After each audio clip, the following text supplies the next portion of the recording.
জিহ্বা জিহ্বা জিহ্বার সামনের অংশ কি থাকে? নোনতা ও মিষ্টি। আমরা যখন স্বাদ দেই তখন তখন সর্বপ্রথম কি লাগে? নোনতা নোনতা অথবা মিষ্টি লাগে।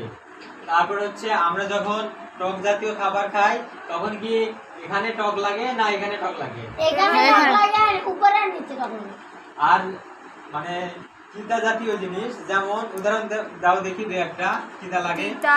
তিতা নিম পাতা নিম পাতা নিম পাতা, হ্যাঁ।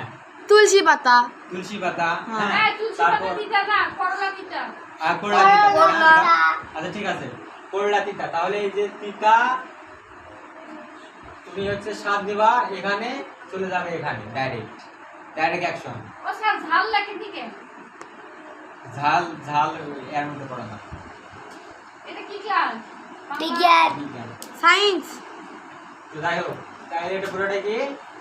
জিহ্বা এটা কালকে তোমরা একদম ডিটেলস পারবে না। পারবো ইনশাআল্লাহ। এর যত ব্যবহার, যত গুরুত্ব, যত ফজিলত আল্লাহর রহমত করিয়া সুন্দর করিয়া তোমরা কালকে পড়িয়া আসিবেন ইনশাআল্লাহ। ইনশাআল্লাহ